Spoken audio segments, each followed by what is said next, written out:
আসসালামু আলাইকুম। খামারে বর্তমানে আপনারা যে দৃশ্যটা দেখতে পাচ্ছেন, আমি খামারের নিচে যে লিটার রয়েছে, লিটারের মধ্যে চুন ছিটিয়ে দিয়েছি। অর্থাৎ গুঁড়ো যে চুনটা কিনতে পাওয়া যায়, সেই চুনটাকে ছিটিয়ে দিয়েছি। এর মূল একটা কারণ রয়েছে, সেই জিনিসটাই আপনাদেরকে তুলে ধরার চেষ্টা করব। কেন আমি চুন ছিটিয়ে দিলাম? আর এই চুন ছিটানোর ফলে আমার সবচেয়ে বেশি উপকার হবে কি? দেখেন, মুরগির বাচ্চার সবচেয়ে বেশি সমস্যা হয় কিন্তু লিটার থেকে। যারা লিটারে মুরগি লালন পালন করেন তারা এই বিষয়টা খুব ভালোভাবে জানেন। যদি নিচে গ্যাস তৈরি হয়, অর্থাৎ মুরগির বিষ্ঠা থেকে যদি লিটারের মধ্যে অ্যামোনিয়া গ্যাস তৈরি হয়, সেখান থেকে কিন্তু মুরগির অধিকাংশ রোগ দেখা দেয়। তাই লিটারটাকে ভালো রাখা কিন্তু অত্যন্ত গুরুত্বপূর্ণ একটা বিষয়। এই লিটারটাকে ভালো রাখার জন্য আমি আজকে আমার খামারের মুরগিগুলোর নিচে যে লিটার রয়েছে কাঠের গুঁড়ো, সেটার উপরে চুন ছিটিয়ে দিয়ে সেটাকে আঁচড়ে দিয়েছি। অর্থাৎ ভালোভাবে পা দিয়ে ঘেঁটে দিয়েছি। এর ফলে চুন এবং লিটারটা মিশ্রণ হয়ে গেছে।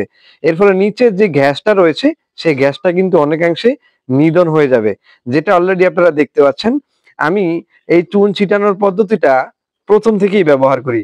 হয়তো এই বিষয়টা আপনাদের সাথে সবসময় শেয়ার করা হয় না। আপনারা চেষ্টা করবেন, আপনার খামারের মুরগিগুলোর নিচে যদি লিটার থাকে, সেই লিটারে আপনি ৫ থেকে ৭ দিন পর, পর যদি অতিরিক্ত পরিমাণে গ্যাস প্রভাব তৈরি হয়ে যায়, সেক্ষেত্রে আপনি চুন ব্যবহার করবেন।